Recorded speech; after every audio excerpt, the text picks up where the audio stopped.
Today's video, if you watch till the end, will solve 99% of all of your dog training problems. Guaranteed. I'm Zach. I'm a professional dog trainer, and this is my wife, Bree, and we're showing you how we train our dogs everything. If you like dogs, subscribe to our channel. Our new episode starts now. Inertia, you know, everyone wants an update from you to see how you're doing. I think it's time for a pup quiz. We really need to make sure your basics are down. Lie down. Stand, sit, stay.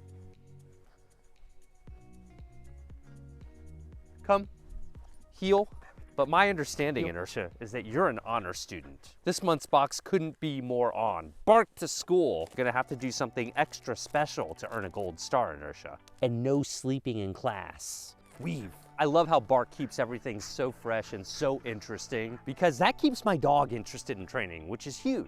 Multiple texture toys like this, she goes crazy for it. So the detail and dimension of Bark toys will certainly exceed your expectations. They do mine. Good, go get it. Job well done today. I'm gonna give these to her later, these chews. Don't forget, we've gotta put your homework in your backpack. It's like so many toys in one. I think you might be at the Super Chewer level, Inertia. Super Chewer boxes for those dogs who are really tough on toys. These are about the most durable school supplies, dog toys that I've ever seen. Oh, it's a pencil sharpener and a pencil. Obviously, you can put treats in here like that, and you'll get really high quality treats with every box. You can see how many treats I put in, but when I turn it over, look at that. Your dog has to work a little extra hard to get these to come out. These toys are so valuable. You're gonna have to practically do somersaults to get a reward. Good.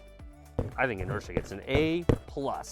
All of you can try BarkBox out and get a free box when you sign up for a subscription at barkbox.com/dogtraining or superchewer.com/dogtraining. I'll have links below. I think a thing that a lot of us have in common on this channel is that we're interested in learning the science and the art of teaching and raising dogs. We find ourselves in northern Montana today, surrounded by wildlife, water, and lots of woods. And I want to share something with you today that really fundamentally changed the way that I look at training dogs. I'm reminded about a metaphor that I used to give to my dog training students all the time. That is, training a dog is a lot like making a campfire. And so what do I mean by that? First you have to have a spark, right? And sometimes that spark is the hardest bit to get the thing going. Ouch! I found myself thinking many times, how am I supposed to get a dog to pay attention to me if they're constantly biting and jumping and only sometimes interested in what I'm offering them? Much less teach them how to be super well-mannered like all of the time. The first rule of building a campfire is to set yourself up for success. So I've got some of this wonderful dry moss I'm finding on the ground everywhere here, and some little twigs.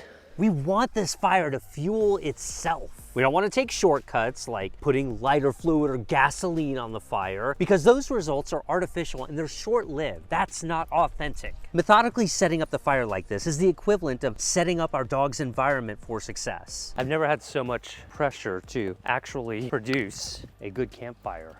I've really put myself on the spot here. You don't want to rush this part of the process. If you've ever built a fire before, you'll know if you just try to burn a log, that's pretty tough to do. It's really important to have a good foundation, something that's likely to succeed, so it doesn't just smolder out, you know? You can see we have some dried moss, some twigs, things that are easy to burn, things that are likely to be successful. We're not trying to do everything all at once. Because we want to keep the process as smooth as possible, we need to make things extremely likely to work, to succeed. And we want to do that early. Whereas here, I'm finding easy things to burn. With our dogs, we need to find things that are easy for them to understand and accomplish at first. That was a real natural look at me when I asked for it. Inertia, look at me. The way to teach them language, I think anyway, is to be very purposeful about it. I don't exactly know how to make a campfire with like a flint or 2 sticks, so I will be using a lighter. But I think the metaphor still holds true. Now, the moment of truth, the spark. How does this thing work? Is this broken? Oh, I think it's childproof. See, 1 click, it didn't spark. Man, this lighter doesn't work. This lighter's broken. This would be very frustrating if your lighter stopped working when you're trying to build a fire. You know what else is frustrating though? Oh, Inertia, you're gonna make me work, huh? A dog that doesn't know how to pay attention to you yet. Oh, it started to spark, but it won't stay lit. A second ago it was fine. Inertia, look at me. Good. And now it's like, it's not even functioning right anymore. Ow, oh my gosh. Okay, good. This is so delicate right now. I'm gonna light it from the bottom. Want a strong foundation here. So I'm lighting it in several places here. Right now I'm just getting smoke though. It's not coming easy. It's not like, oh, just light the fire and you have a great campfire. And if we try to skip steps in between, like trying to burn a big log, that's going to expose a flaw with my process. She's in a leash biting frenzy. Looks like I need to slow down a bit. Pretty sure Inertia thinks we've lost it. We're living outside. Although she seems to be enjoying it just fine. She's got dirt all over her face, you guys. Oh, good. The campfire is so delicate. At this point, you have to really be patient with it. You can't rush the process. We can't get content here just because I started to have a little success. No. Or else it'll just start smoking. And we just had rain, so I've got to be extra patient. Sometimes blowing on it helps. Sometimes playing tug with a dog can really rekindle their interest in you and learning. And I have my first twig on fire now. And you know, twigs stay on fire longer than the dry vegetation. So I might need to reposition a little bit. I might need to adjust my strategy here, and maybe I'll put this twig a little over here where it's starting to get traction. In other words, I want to be flexible. I don't just want to assume the fire is going to work because I thought I designed it exactly right. She's like, wait a minute, I don't understand this. See, she's bucking up there a little bit saying, I want to go this way. La, la, la, la, la, la, la. So you can see there, just being silly. I became way more interesting to her. A little smoky at first, doesn't really look like a perfect campfire. Man, I've been working on this for kind of a long time now, many minutes. It's not going as easy as I had hoped. And see, I think this is the point where we're training our dogs. Sometimes we're like, you know what? It just doesn't work. I have not done something right. I can't get the fire to get going. Hey, let go. No. But I have a hunch that if we stick with it and we're patient and we're consistent, we put in our time, that we will eventually get something going here. Okay, let go. Yes, he did it, he did it. We did it. But look how much time it takes in the beginning. You can't take your attention off the fire. If your attention is divided, the fire probably goes out at this stage. And then all of a sudden, it starts to rain. Now I've really got the odds stacked against me. Sometimes unforeseen things happen. That doesn't mean we give up on our fire. Well, depending on how bad the rain is, I guess. I mean, we're starting to get somewhere. But again, if you get overconfident at this point in the game, then it's like you run the real risk of losing all your progress. Just like a dog, when the fire is young, it requires the most attention. Oh yeah, we got a flame going, but I'm also feeling raindrops. And still, even now as it's getting going, if I tried to put a big log on there, you can imagine what might happen. It could really smother the whole thing. Much better to take lots of little steps to ensure success first. It always helps to have a patient frame of mind, train in environments that make you feel good, that make your dog feel good if possible. Now that the fire is getting warmer and ready to handle a tougher challenge, I think I can now start to put a slightly bigger piece of wood on the fire. And here's a real nice piece of wood here. I cut this one myself. Cut all of this myself, actually. I think I don't know what I'm doing. Really? Yeah. You're so impressed, huh? Yes. Are you video? I'm gonna continue to set the fire up for success by presenting the nice, easy to burn side, the dry side here. And even still, it can be tempting to put lots more giant pieces of wood on here so that you can kind of forget about it for a minute. No, try to do too much too soon, you guarantee failure. If you don't do enough too soon, you guarantee failure. This is why consistency is important in campfires and in dog training. Starting to get some crackling here, get some life to it. Starting to learn the personality of the fire. And notice it's very rich here in the center, but has yet to spread out and become a full-fledged fire. It hasn't generalized its environment so much yet. All right, Inertia has decided to come back and join us. See, I'm not interested in getting a campfire that just burns for a little bit or doesn't really take. I'm interested in building a campfire that's robust, and once it becomes full enough, I don't need to give it much guidance at all. I just need to give it the necessary attention to thrive. Maybe if I kind of angle this one over here, it might catch better. Circumstances are never exactly as you predict. That right there tells me I'm gonna have to do some desensitizing around mules over the coming months. If she's acting like this around a mule, we're gonna have no chance if she encounters real or dangerous wildlife someday. It's a bear. That's okay. It's good. Good girl. Inertia, relax. She's getting better. That's why it's important to stay on top of it and make adjustments where necessary. Okay. Stay. There's an elk. She's spotted the elk. There's an elk over there. Be good. Come.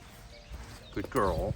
So she saw the elk. I was able to quickly get her attention on me. Do you know how hard we had to work to be able to get that? Even if one part of the fire starts to get weak, the fact that we've built a generally sound fire with lots of different points of success means that we can fall back on that. So we have a strong foundation. Stay. We have the small twigs burning, the slightly larger wood, now even bigger wood. Let's get that really strong before we move on and try and do something more complicated. Oh, it's coming to life now, guys. Constantly just making little tweaks here, trying to make it as perfect as possible. Maybe I'll do this. Make sure it's got room to breathe in there. That should be very interesting, guys. And one of the whole points of building a campfire, at least in this day and age, is to be able to throw that big log on there and know that it's gonna burn and know that it's going to do exactly what you want it to, but you can never take your attention completely off of the fire. It always requires some kind of maintenance. This is the log I have chosen. It has bark on it, generally makes it a little tougher to burn, but if the fire is strong enough, it might take. Hopefully this will work. Good luck, log.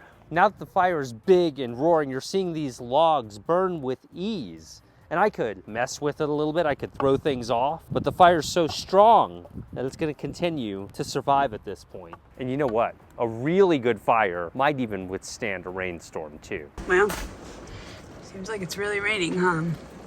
Zak is persistent. That's literally raining right now. And our fire is still surviving. The unexpected happens. Sometimes you get a fire and circumstances are different than you thought they would be. What do? Well, we manage. I'm gonna continue stirring this fire, and provided I'm diligent enough, we can survive even a moderate rain shower. I think we got a shot, guys. I don't know about you guys, but sitting here in the rain in Montana next to my fire is so deeply satisfying for some reason. I don't even want to go inside. Roofs are overrated. Rain is definitely picking up now. Nature is giving me its best shot right now. Come on, fire, come on! Pretty sure this is exactly what it was like to be Lewis and Clark. By starting off right, not taking too many shortcuts there, we built a strong foundation, hopefully. That's normal. And hopefully that will get us through these kinds of storms. Can you be quiet? There's a bison over here, and I want you to be quiet. Look at that. Good girl. That's a bison. Yep, so that's real. Good girl. And suddenly, I started to see new life in my fire. The rain was still continuing, but my fire burned anyway. I'm really into this metaphor. Each layer feeds the next. And when you combine everything and total it out, you have such an amazing fire. Well, I just want to remember this campsite, so I'm gonna take video. This is where I learned the ways of nature. This is where I learned how to be self-sufficient. I no longer need the conveniences of modern technology. I have everything I need right here. Oh, I wonder if there's a McDonald's nearby, because I am hungry. How you doing, girl? She's enjoying herself. I don't know that Inertia has ever seen a campfire, and how sad is that? She really seems to be taking to it, though. She's mesmerized. Clearly, Inertia's fire is roaring, but Veronica is still just starting to spark. Subscribe to see how we turn her into a totally trained fire. I mean dog. Get a free Bark Box or Super Chewer box at barkbox.com/dogtraining and superchewer.com/dogtraining. Get a copy of both of my books and follow us on Instagram, TikTok, Facebook, and BeRe.al too. We'll see you in the next episode because we're going international real soon.